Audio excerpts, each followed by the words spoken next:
And thought so. yeah, and then if you've known me in the last 3 years, people just call me the Don, and I'm like, well, that's my grandpa. Yes. But you call me Hector.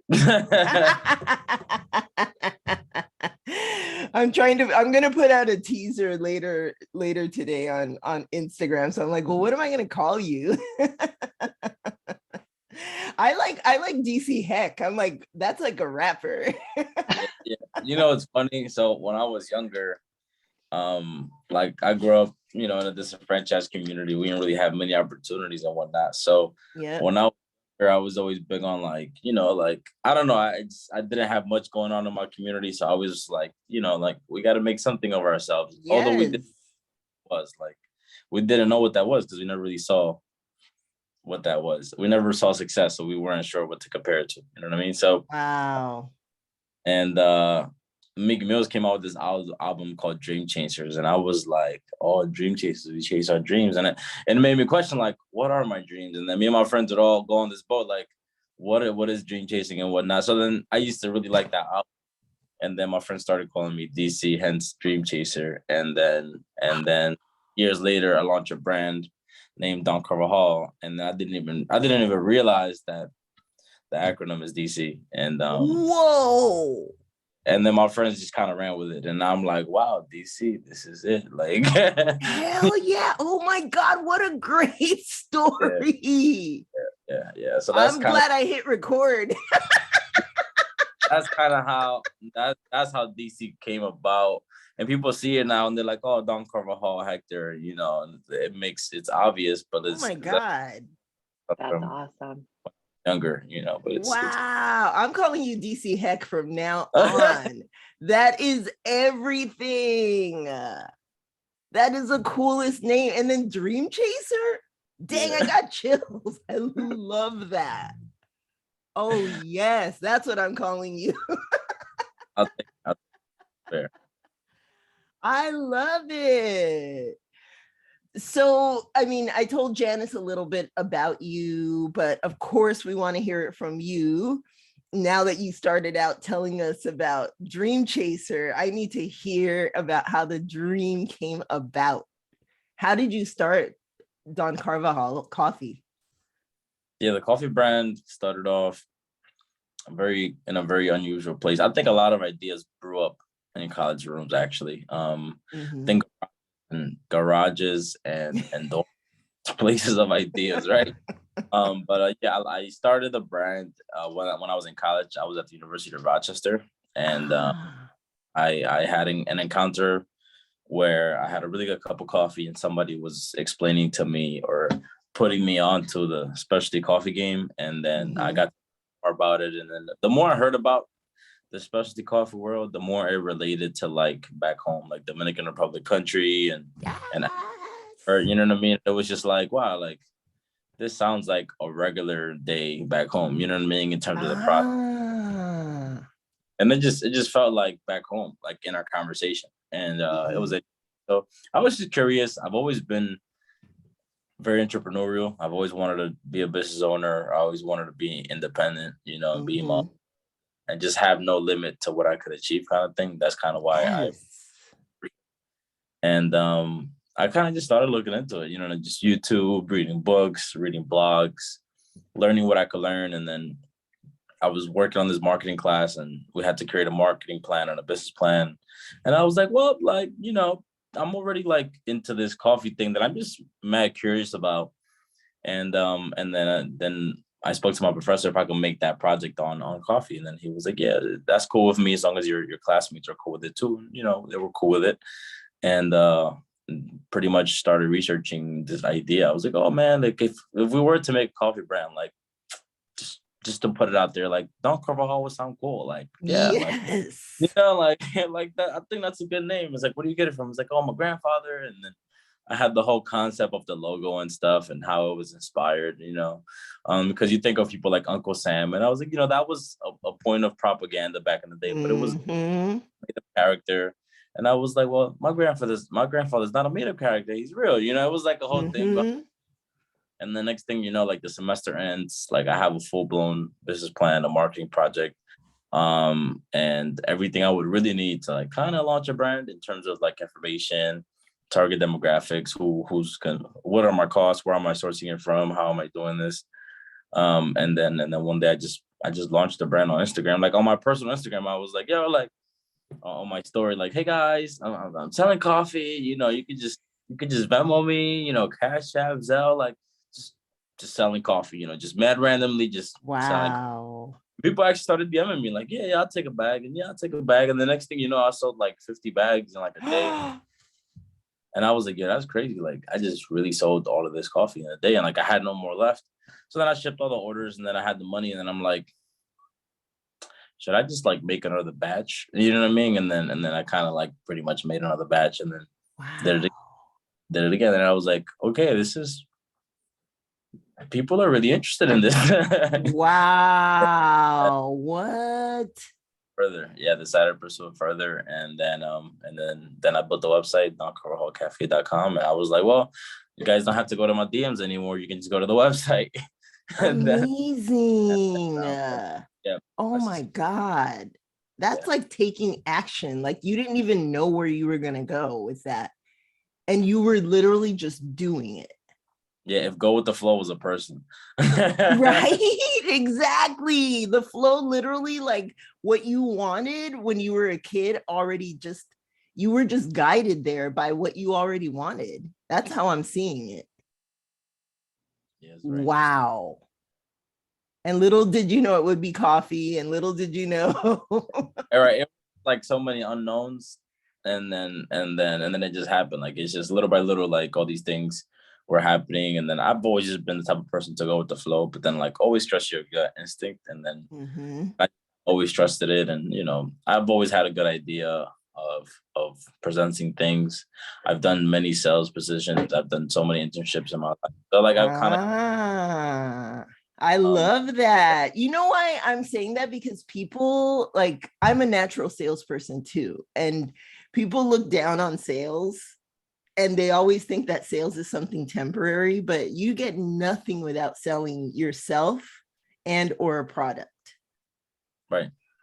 Like you're literally like what kind of, like, give me one example of like one sales position you had. I used to sell watches in Macy's. Oh, see? Oh my God.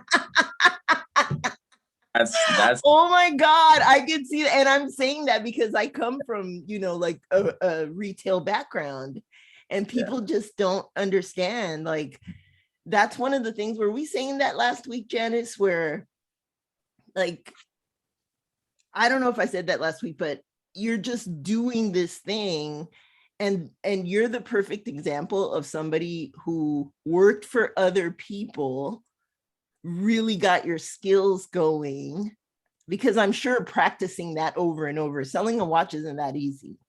Nah. You know? Not at all. It was very interesting because it was here in New York City, you know, there's like the touristy spots. So like it was the flagship Macy's on 34th Street, Manhattan. Oh, wow. Like, it would really get people from all over the world, and people were speaking to me in Portuguese, and I'm replying back in Spanish, and it's like it was like improv to the T, you know. But I was determined, you know what I mean? I was just determined to like get the job done. I've always been very serious about any role or anything that I'm involved in. Like my mom always raised me like that, like, oh, if your name is on it, like you gotta kind of like make sure. You know, so that's always been me, you know, but I've always wanted to just kind of persevere and get better at things. So I don't know, it's a sancocho of like life. It's just like, it's like, you know, soup or gumbo of like life and experiences in one pot, and then it's like one meal. You know what I mean? It's just, man, I love that. For those who don't know, sancocho is like the typical Dominican stew that like you look forward to because it's so good. But that's what it is. It's like all of these things put together. I mean, but when you were at Macy's selling watches, did you think like, how did you think about your future when you were doing that?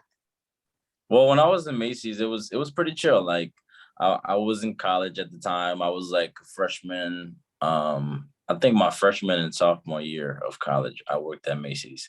Yeah, my freshman and sophomore year, I worked at Macy's. it was pretty chill. You know, it was just like, okay, I go to school and then to like sustain myself, I work after I'm done. It wasn't really nothing too complicated. At some point, I got a scholarship from the Kaplan Education Foundation, and then the point of the scholarship was to kind of help you focus more on school rather than you working. So then at some point I just went to school and then just didn't work there anymore because I had the scholarship to help me finance my living. And then that was the moment where I really like, it was like looking at the bigger picture. Okay, so like after I finish these 2 years at the local college, then I'm gonna go to a senior college somewhere and get my bachelor's and whatnot. You know, I didn't really know where, but that was really the moment where I was like, oh, like I got the scholarship, so like now I'm about the next step or what's the next big thing for me. But while I was there, like I was always just doing my thing, you know, but always like thinking about the next move a little bit. Like at some point I applied to work, I guess, because I told my boss, I was like, they're paying me $3 more per hour. Like what? What? And they're giving me more. Love it. And he was like, no, I'll match that. And then to me, like it was just the mentality of like, don't get comfortable, like don't settle, you know. Like at some point I knew I was good at what I did, or at least what I do. And then, you know, I didn't want to settle for less. I don't know. I just never felt comfortable settling. So I was always like something bigger or something a little bit better, you know, but you really wouldn't know until you're exposed to something like it. A bigger opportunity or somebody who's doing it. You can't be, it's not your fault that you're not seeking better because you don't know what better is, you know? Exactly. Oh my God, that's what I love. I mean, that's literally why this idea came up, was because I still mentor a lot of people. You know, I have nieces and nephews, and I come from a similar background to you, where my dad on his deathbed was still telling all of us, like, your name is on it. You have to do the best, do your very best, represent well for the family. And we all have a good work ethic like that because we come from that upbringing. But at the same time, not everybody comes from that same upbringing. I feel like if you have that, it is our responsibility to give back, you know, and lead by example. That's what we were talking about, because we talked about accountability last week, I mean. And how do you feel that the accountability that you have to yourself has gotten you where you are? That's what I want to know. Very good question. For me, I think I've always, I noticed something about myself. Like I think I noticed it every here and there. Like I always forget that this is a thing of mine, but it's like a survival instinct kind of thing. It's like I don't explain it, but like I've noticed throughout the years between friends, family, or relationships or anything like that, I have a thing for like putting myself first. I don't know what it is, but like I always put myself accountable by like putting myself first. And it's like, okay, like you're investing too much time into this, or you're putting too much emotions into that, you know, or too many resources into this one thing, but it's not me, right? It's not for me. Like when I look at it in the long haul, in the bigger picture, it's just benefiting me and my growth, right? And my trajectory. And if it's not, you know, that's kind of how I keep myself to the T. You know, I always think about my commitments. I try not to commit myself to too many things, because people are counting on me, and I'm the face of things, and I'm the one who has to represent something, right? But let's say, you know, I make my company public one day and I have investors, like I'm the face who's accountable for everything. And I'm the one who has to really answer people's questions because I made a commitment to them. And that's kind of my thing. I would say just always putting myself first and not doing too much to burn myself out or just stretch myself thin. That's kind of how I do it, really. I love that. It happens, but before it gets crazy, I just be like, all right, cut it back. Yes. You know? No, that's ultimate self-care, I think. You know, you got to take care of your brain, or you're not good for anybody. Right. Janice, do you have any questions that come up? Because I know Janice is like, I want to know. Well, I love it because the whole conversation, like without like there's something inherent about like the entrepreneurial spirit and like somebody who's classified as a doer is that they don't know what the next steps are. They just know that there's forward, like you're moving, like it's always going to be like forward march somewhere. I guess I'm curious about like kind of going back to your grandfather's story of how like I guess I'm curious if it's something from like your upbringing that pushed you into a realm of like, no, I'm going to do something for myself, or is it something that you learned as an adult or growing up that you knew that you wanted to do it yourself? Like, is it one of those like learned things, or is it more like embedded in you like as a kid? That's a very good question. I would say everybody in my family always worked something, and they took pride in whatever it was that they worked, whether it was a factory or a cab driver or a salesperson, like they just took pride in whatever they did. And that's the New York side, right? Not even the agricultural Dominican Republic side, because I'm the first generation here. So before this generation, for a bunch of, but I would say it's a combination, because my brother, he's about 12 years older than me, and he got here when he was 18, 20. I think he was almost 20, and I was just turning 8, because our birthdays are like lapsed. But he always was like he was always into like sales and being entrepreneurial and things. He had tried 1,001 businesses and failed and kept on trying. Oh, what a guy. That was really the first form of entrepreneur that I experienced here. My grandfather was an entrepreneur in some sort of way, because he really did agriculture. People don't really look at it like that, but like for you to own a farm, have groceries, or like vegetables or fruits or whatever, like that's a product, and then whoever it is, you're wholesaling it to a vendor, or you're selling it retail to local people. Like that's a business form, but people don't really think of it like that. And then my brother here, he was doing his thing. At some point, he actually had a business that was successful. And I always grew up in the world. Like I was like, okay, like I always saw him like hustling, doing sales, and always trying to do these things.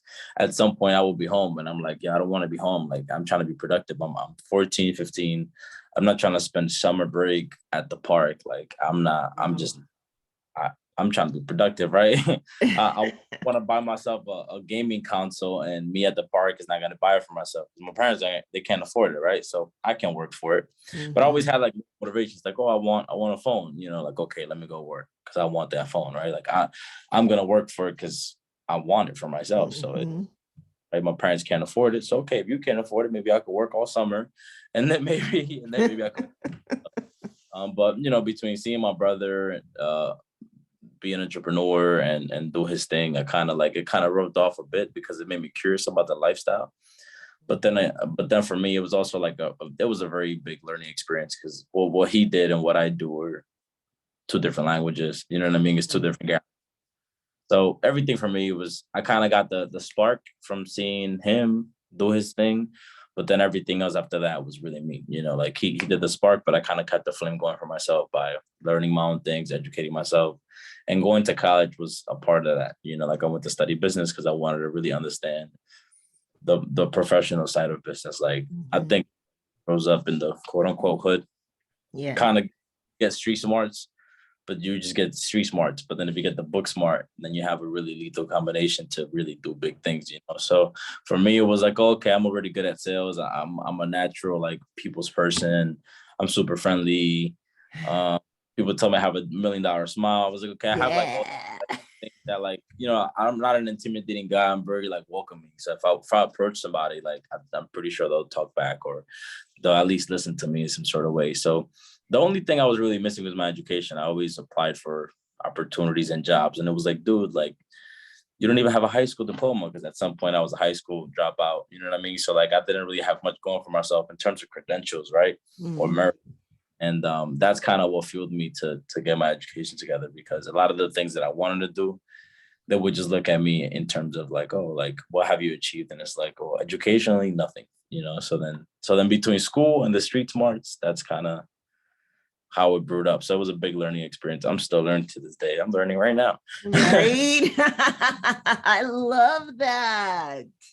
That's fantastic, because I don't know, to me, when I hear what you're saying, it's like, yeah, you need an education. You need for people to see what you do and how you do it. And a lot of times that starts with education, especially in the way that our system has been for many years. But I think we're getting to that point now where it's like, what's your hustle? Like, what have you created? You know? And you did that on your own. Your brother definitely was the mentor that sparked you, but you already had that in you, you know, to be like, you know what, I'm going to work for that phone I want, because not everybody's like that. I didn't like, I worked, but I was like, I'm just going to buy some. Well, okay, I bought clothes, but you know, everybody has their thing, you know, everybody has their thing. But the fact that you were like, all right, my parents can't do it, I'm going to do it, instead of being like, dang, I got nothing and I'm going to sit here and cry about it. Right. Or go to the park and complain about it, or go and try to take something that's not mine, you know. It's like there's a million different ways you can approach that. Right, that's true. You know, but your character, clearly, you know, your upbringing, what your parents taught you is who you are, and I think what got you to this space. Definitely. I'm glad you mentioned that there's a million ways it could go. Half the time I never really think about it. You know, I think the way like I was raised is just like there's only one way. You know what I mean? Like the right way. Like that's it. Like right way. I love that. That's fantastic. Oh man. So what are you looking at, you know, for the future? And you said, what I love that you said too is like that you're still learning. That's, to me, I mean, I'm way older than you, but I've learned that that's kind of the attitude that you have to have. But saying that now and knowing that you want to blow up even further, you know, with what you're doing, how are you looking? What's your approach now? You know, I know you said you're working on having a cafe in the Bronx, which would be amazing. You know, that will be completely lit when you start it. But how do you see yourself? Are you thinking from the end? Are you thinking about the steps you have to take now? How are you approaching that? I think one of my mentors, like 3 weeks ago, we were talking about like expanding, and he's in the grocery game. He has like supermarket, and I've been working on strategies to just expand and just work on, you know, bigger clients. And he sent me this huge set of questions to like prepare for what I want, and I was like, whoa. And he was like, I know this is a lot, but you can't eat a hippo in a day. I was like, okay, cool. Like, so he's like, you know, you take it bite by bite and you take it step by step. So that's kind of how I approach things, you know, just taking it step by step. I think that if you look at what you want to achieve or the magnitude of a project, like you might be overwhelmed if you look at it as a whole. Mm-hmm. But if you take it step by step, if you break it down, it's more feasible. So a lot of these things, you know, it's bigger than what I could understand, bigger than what I know. Mm-hmm. And for me, it's just taking it step by step, you know, because if you really tackle it from the magnitude that it is, it's just gonna consume you, you know. So just taking it step by step, and I think a really big component is just networking and really finding people that are good at what they do, because I don't know nothing about buildings and pipe work and plumbing and gas. I just don't know anything about that, but I have somebody on my team like understands that, you know what I mean, or something like that. So it's kind of like really finding all the angles that you need to tackle and partnering with people or working with people who just understand that world and working together, you know, like teamwork makes the dream work, and that's really what it is. Sometimes you could do it all on your own, but you're going to get burnt out. You might make some mistakes and you're really not going to have any time for anything, not even sleep. So mm-hmm. And delegating and breaking things down. I love that. So I have one more question for you. So one of the things that we've been talking about is, of course, the pandemic, which is still going on. And there's a lot of people who are thinking, you know what, I don't want to work the way that I did before. and maybe I want to start my own thing, or, you know, maybe I want to shift my gears. So if somebody's just barely starting their hustle, what's the one thing that you would say to them that they need to do before they even try to start anything on their own? If you're a mentor to somebody, let's just say that right now, and they're like, oh man, DC Hec, I love your hustle. What do I need to do to like at least start what I'm doing? Because maybe that person doesn't have that business plan that you know, that they created. Like, what is the one thing that you think people really need to have at top of mind right now as they're going in to try to express themselves and do something for themselves? I think the number one thing that I'm always big on is research and understanding what you want to do. Like, sometimes people have ideas and it's like, oh man, like I have this idea and it's gonna be bomb, and nobody else is doing this, and blah blah blah blah. And it's like, you know, it's good to like just research. Maybe your idea is exactly somebody else's company that already exists. You know what I mean? I think it's really good to just research, see what's out there, understand the market, you know, see if your idea, if there's people like it, the same way you thought of the idea, or the same way because entrepreneurs fix problems. Like, we just find solutions. Yes. And it's all about like, has somebody already fixed this problem? How did they approach it? And maybe somebody else is already doing this, but how can I make it different? Like in my case, I didn't invent coffee. I didn't discover coffee. You know what I mean? I think we're in the reinventing phase, not in the invention phase anymore. I think the main thing is just research, understanding your idea, understanding who you're targeting, who your ideal customer is, your target segment, and things like that. Right? Who are you going for? Who are you going for? How is this going to work? Okay, cool. You have a product. Okay, how are you sourcing it? How are you producing it? How are you distributing it? Like, there's so many questions. Like, how is this supposed to function as an ecosystem, right? Like, how is it supposed to work? Just look up a business ecosystem and try to understand that, you know. But I think there's so many moving parts of business that people forget about. And then, you know, they might have left something out, and then it's like the infrastructure doesn't work because the basement wasn't built. So now the first floor is like falling apart. You know what I mean? So it's like, that's the perfect analogy. Yeah, that's perfect. The main research, understanding, and just making all the dots and T's and Q's, whatever the line is, you know. Yep. That's fantastic. That's really useful. And, you know, I think from what I see from you, it's also knowing yourself, and you are really accountable to yourself. You know, of course, our parents instill in us basically the basement. So, and that's for some of us. That's not always for everybody. Somebody else, it could be their aunt or somebody else who raised them that instills that. But it's everything that you're saying. It's like you're accountable to yourself and you don't let yourself down.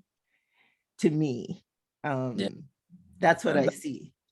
Yeah, it's just, for me, I'm a one-man band, so like I just gotta make it happen. Yeah. All right. Thank you so much. Where can people find you? Where's your coffee? How can they access it? Yeah. How did they get in touch with you? To tune into the life of Hector, it is dc.hec on Instagram. But if you want to try some of the coffee that we're talking about, you can go to doncarvajalcafe.com, or just Don Carvajal Café on Instagram, Twitter, LinkedIn, you name it. TikTok, since that's a thing now, you know. Nice. Yeah. Love it. And it is a really good coffee. I was telling DC Hec when I talked to him the first time, I was like, is this coffee? It's so smooth. I'm used to like the really rich espresso, you know, but I was like, is this coffee? This is so smooth. I didn't even put creamer in it. This is my commercial. It sounds like we need to do a commercial, bro. Seriously, no, but it was so smooth. I was really impressed with the coffee. I guess some people are getting that as Christmas gifts from me this year. Surprise a few people. Just so you know, I'm not even plugging this in, but just since you mentioned it, we're gonna have a holiday box we're gonna drop, so you should stay on tune for that. Nice. Perfect. Oh, thank you so much for being here today. I know a lot of people are going to appreciate everything that you said. You have an amazing story, and I wish you all the best. Thank you. I truly appreciate it.